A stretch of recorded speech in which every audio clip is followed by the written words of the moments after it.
Hey guys, subscribe for daily content, and if you're shopping for gear, make sure you check out the description for the newest items at some of the very best online retailers.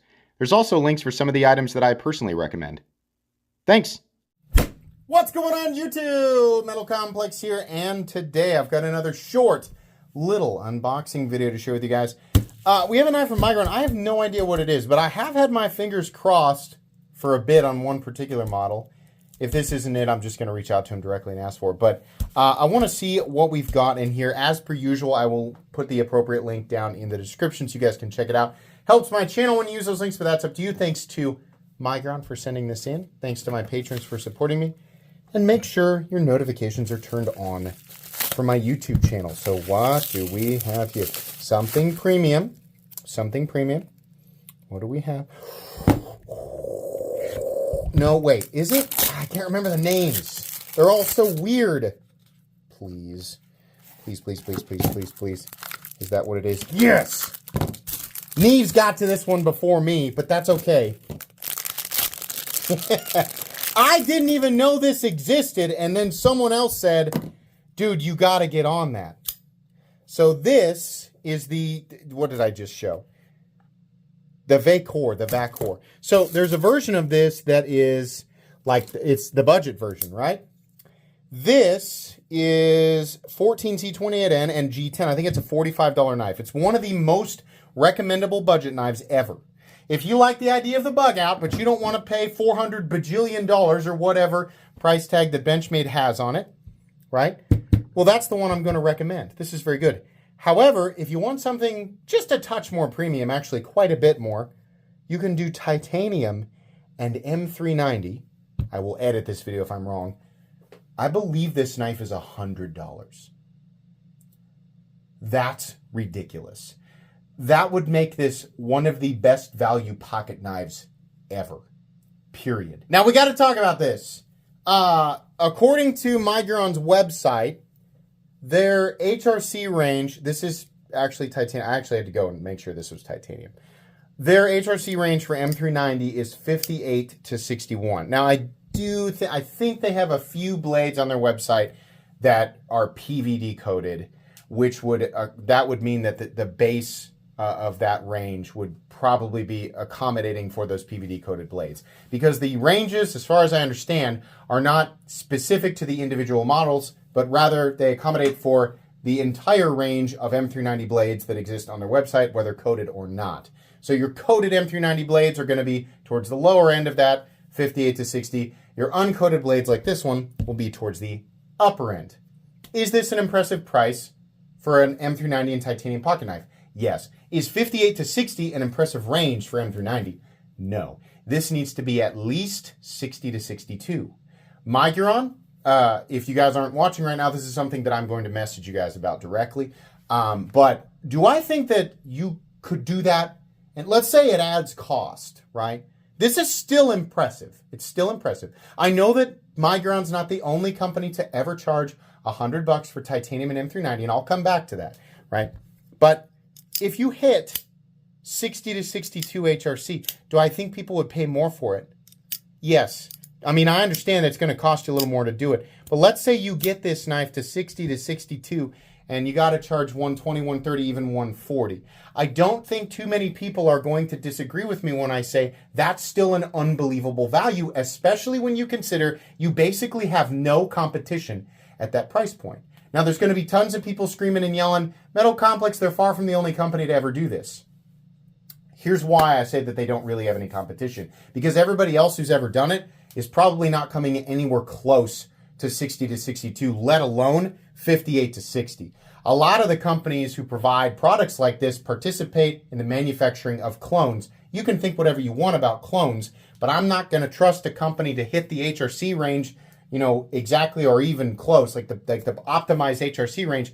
If the whole idea is to reel in customers who just want something that looks like the real thing and it's not the real thing, I don't know that I really trust that type of manufacturer to be hitting optimized HRC ranges. It sounds like their demographic is far more concerned with looking like the real thing than actually performing like the real thing. So why would they go out of their way to do it? That's probably why it's like you get what you pay for, right? Again, my argument is not What do I think about clones? Like, I've already expressed this many, many times. I don't want to get into the weeds of that. And when I say clones, I mean an exact duplication, not it's similar to the bug out. No, I mean an exact duplication, right? A clone is an exact duplication without the logos. A counterfeit is an exact duplication with the logos. Both are bad. Counterfeits are far worse. I don't trust either of those types of organizations to even attempt to come close to the HRC range. So when I say that Migron could absolutely kill it and not have any real competition at between 120 and 140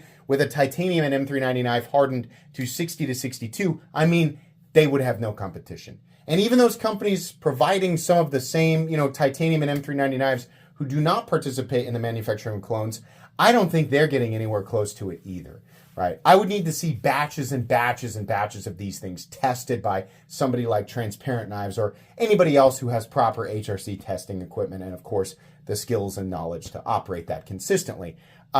So as this sits, I think this is incredible. I think that Migron can push it a bit further. Their 14C28N version of this knife, I think, is spot on. I think they're doing a good job with 14C28N, and 14C28N does not win awards for edge retention. It wins awards for balance, and balance with an optimization of toughness within that balance, right? So that's that. They're doing fine with that. The value's there. This is incredible. It's an incredible product and an incredible price tag, and you're close, but you need to step your game up on M390.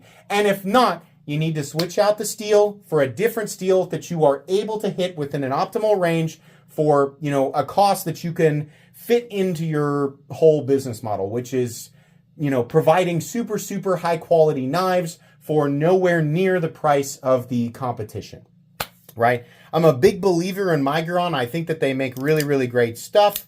But if you're great and you've got an opportunity to do something so, just a little bit better and truly make yourself, the pinnacle of whatever territory you're competing in, then I say go ahead and do it, especially if it's possible, right? That it pushes your products into a price range where people are willing to pay because there's nobody else there to do it. That's what really makes products like this special. So this is awesome. It's $100. It's great. I would love to see you guys hit it just a little bit harder. I say a little bit, right? 58 to 60, there's a huge difference between 58 to 60 HRC and 60 to 62. It's not just like a, static increase in hardness. No. It's saying it's exponential is wrong. I had to have somebody correct me on that. But there is like an increasing hardness value, like how it translates to edge retention increases more with each individual point, right? So the previous point is not worth as much as the next point. The next point is worth more, right? Up to a certain, there's a cap, and it depends on each individual composition. But I'm not the guy to be able to explain this. What I can tell you is that even for the average person, a lot of people like to say this. They like to say that the average person won't be able to tell the difference. Let me tell you something. The average Joe walking around with a 58 HRC M390 knife, right? And then he's like another version of himself in another universe, is walking around with a 60 HRC M390 knife, and they both use it casually, cutting cardboard boxes and stuff. You're probably going to notice if your edge tends to last weeks or up to a month or maybe more longer, especially if you're casually using it, right? You are probably eventually going to notice it at some point if you have two things to compare to. If you are, I think I would amend that statement to, if you are an average Joe, you're walking around with a 58 HRC M390 knife and you have never compared it to M390, same geometry, higher HRC or substantially higher HRC, or you've never compared it with anything that would be dramatically different and you're going to casually use it, well then no, right? That's like saying, the average person can't tell the difference between a 2001 Mercury Sable and a Bugatti Veyron. The average person has never driven a Bugatti Veyron and never will, right? So I don't know that I think that people would be able to tell the difference given enough time and enough resharpenings, right? So yeah, I had half of an energy drink before I did this episode. This is really, really cool. I would like to see it just a little bit more. I will review this. I'll let you guys know what I think, but I think it's cool that they are attempting this. There's always room for improvement. Okay. Anyways, please, all this, every time I say anything about clones, it always gets me. It's like the rah clone. Wait, defend the right to like clone. Like, you guys, some of you get so up in arms about that. That's fine. I'm not going to change my mind about it. You can do whatever you want. Don't buy counterfeit knives. That's terrible. If you buy counterfeit knives, that's awful. There's no reason for it.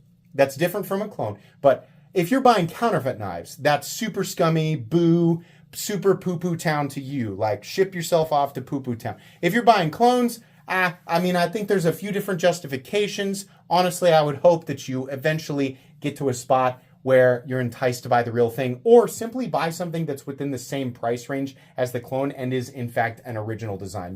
No one is ever forced to buy a clone due to budgetary restrictions. You choose to do that, but you have a bajillion options, right? But I would hope that would lead to an authentic, like, original design purchase.